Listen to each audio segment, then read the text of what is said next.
Okay, let's get right to this week's Ask Mike. In Hogs We Trust wants to know, Mike, all fan bases get testy when their team is losing and show their frustration. Do you think negative comments on social media about players and or coaches has an effect on recruiting?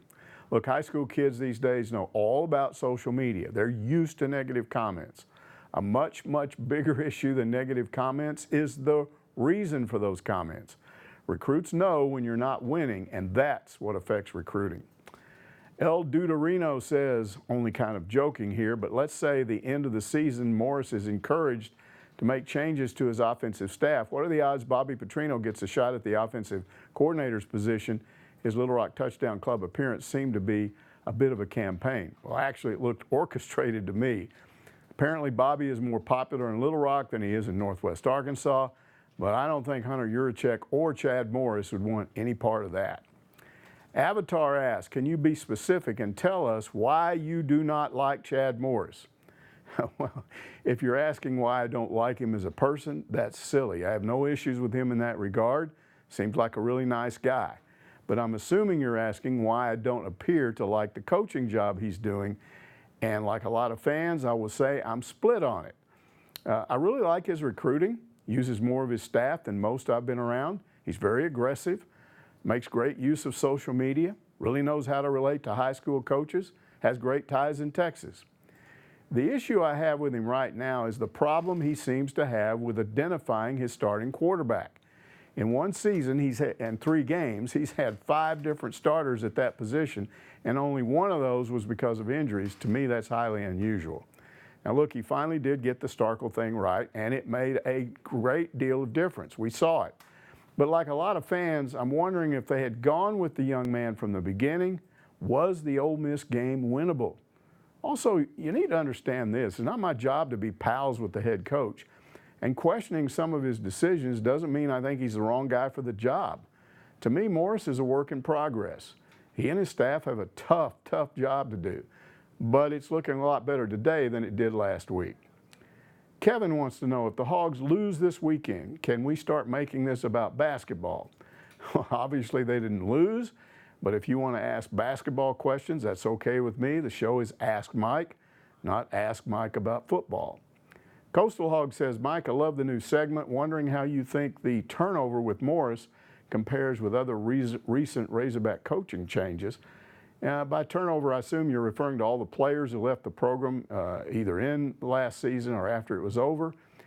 Anytime a new head coach comes in, some players are going to leave, some on their own, some not by their choice.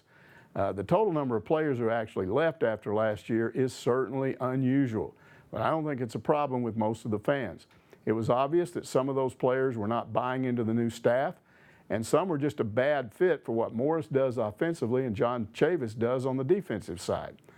That huge turnover did create a reverse of what most coaches want in terms of experience. 55 underclassmen on scholarship, 30 upperclassmen. But to me, the frustration that most fans have is not that this team is young. It's that as of last week, 14 games into Morris's time on the job, the offense still didn't seem to fit the talent. It looked a little more like reverse on a side street instead of left lane hammer down on the highway. Well, thankfully, with the right quarterback and the right receivers, we finally saw what this offense is about. And that was with Morris's base offense. As Starkel and the rest of the guys grow into it, maybe we will still see some left lane hammer down before this season is over. Now, the defense is another story. There were some wholesale changes there, and I still don't see this headhunting, attacking the quarterback defense that John Chavis is known for. Hob Hog observes, Starkel is obviously the quarterback of this team. Do you see a situation in the remaining 9 games where K.J. Jefferson or John Stephen Jones gets any snaps before Hicks would? You know, I've asked myself that question. To me, it seems unlikely. Clearly, Morris and Craddock are higher on Hicks than a lot of the fans are. I still think he's the guy that's going to come in if anything happens to Starkel. I would knock on wood here, but this is class. For that reason, they'll want him to continue to get game reps whenever possible. Now, there are some possible scenarios where we could see Jones and or Jefferson. Now, this coming week, if Arkansas were to get up big on San Jose State or say early in November when Western Kentucky comes to town. Maybe it would happen then, but I would not assume it. There's also the possibility of getting so far down against maybe Alabama or LSU that Morris would insert those guys into the lineup to get them some game reps in an unwinnable situation. But honestly, with Starkel at quarterback, I think it's more likely that the coaches in those situations would keep the offense battling, even if Arkansas was down big. Pork Soda says Houston Nutt became a pretty controversial figure toward the end of his tenure, but love him or hate him, he was a character. You never knew what he was going to do next. Can you share a funny story you remember from the Nutt era? Yeah, I don't know how funny this was, certainly not to Houston, maybe to me. But here's one about a so-called Little League parent. The guy's son had graduated high school early.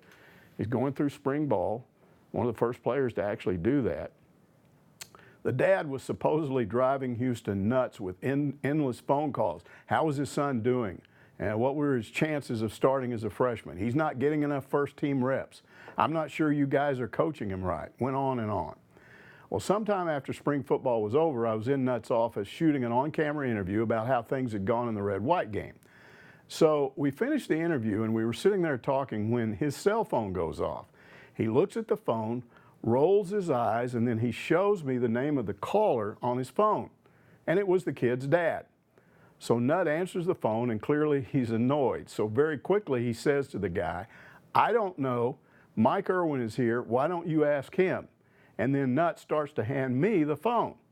But as he does it, I can clearly hear the kid's dad going off at 100 miles an hour just yelling, and no way did I want to get involved in whatever that conversation was. So there was this standoff with Nutt trying to get the phone to me and trying to get me to take it and me waving him off. Finally, Nutt looked at me with the guy's voice still booming out of that phone, and he gives me this look like, now you know what it's like to be me. And again, it might not have been funny to me, but later on when I thought about it, you know what I thought about? This guy continued to talk for 30 seconds while this was going on. Nutt trying to hand me the phone, me saying no, and I don't think he ever knew that happened. Okay, HOTLANTA Hog says, hi Mike, assess the coaching staff. Are they experienced and talented enough to help Morris get Arkansas competitive in the SEC? It's looking a lot better this week than it has in a while. The main questions to me don't involve position coaches, but the two coordinators. Let's start with John Chavis. Now, there's no question he had a long, productive career in the SEC from Tennessee to LSU, but it was at Texas A&M where some started to wonder if his best years were behind him. Now, he's insisted here at Arkansas that he's not slowing down. He's as enthusiastic as ever. Now, to me, right now he doesn't have the depth he needs to attack an opposing offense for most of the game. He's trying to preserve his starters, keep them from wearing down. So this defense is not as aggressive as he typically wants. Now, will he get the talent and depth he needs? And I'm not sure about that. So let's look at Joe Craddock, the offensive coordinator, easily the most controversial member of the staff with the fans. A lot of them blame the indecision at quarterback on him, even though they don't really know what that issue was, whether it was a Morris issue or a Craddock issue. They also don't like his play calling. And, you know, again, with that, we don't really know what the ratio is there, who's calling what plays or whatever. I will say that I heard a lot less complaining about the play calling this week for obvious reasons. But after San Jose State on Saturday, we are back to SEC play. So can Starkel lead the Hogs past his former A&M teammates? And what about Kentucky and Mississippi State or Missouri? Do they win those games, one of them, two of them, three of them, none of them? It seems to me that Craddock's future at Arkansas is wrapped up in having at least some success in the conference this year, showing the fans some progress and success against SEC competition. J.B. Carroll asked, Mike, did you perceive that the defense backslid a bit against the Rams, or was it a case of that unit being on the field longer as we see the time of possession disparity and the Hogs offense executing faster scoring drives along with 3 and outs? You know, not really, because if you looked at it, the defense actually got better in the fourth quarter, so it couldn't have been fatigue. Chad Morris mentioned that Colorado State targeted the edge where all those true freshmen are playing. Also, Bumper Poole left this game with what today was called a sprained clavicle. That happened in the first half, and that certainly didn't help the defense. I'm still not sure about this defense, but the good news is with an offense that can put up points, this team has a better chance of overcoming defensive problems than it did a year ago. Salmonella asks, now that we have settled on QB1 and our freshman receivers are getting more dynamic, what do you feel is the ceiling for the Hogs this year? I think they'll win more than 2 games, but I still need to see how this revived offense will look against the Aggies in 2 weeks. I think that's going to tell us a lot.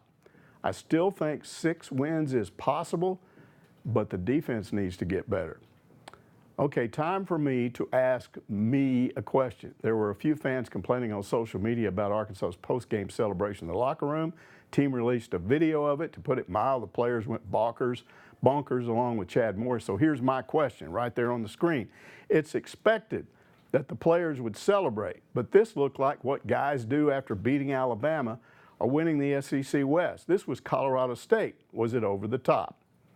My answer, who cares? It's not your locker room. You didn't play. These guys know that they face a huge rebuilding job. It's a year-round effort for them that's never stopped. Practice, weight room, conditioning, film sessions, team meetings, position room meetings. You do all of those things and you win 2 games last year. And then you read all the negativity on social media in the offseason. Then you come back in year 2, you're doing all that over again, and the fans are still saying nothing has changed. Well, something did change Saturday night. This team had an offense. This team won the 4th quarter. And you expect them to go, oh, yay, we won, let's go home now. Well, to me, if they wanted to throw a party, have at it. There's been way too little celebrating for these guys. I'm glad they had fun. Also, today Morris explained the dancing he did in the locker room. He said it was important for them to see a lot of emotion from me. Okay, a reminder, if you want me to answer your questions, you need to post them in the Ask Mike forum at hogville.net. If you're not a member, sign up, make yourself a username, and have at it. You'll also have access to one of the largest, most complete fan boards in college athletics, hogville.net. That's it for this week. See you again next Monday, where we may be talking about another milestone, a 2-game winning streak in football. See you.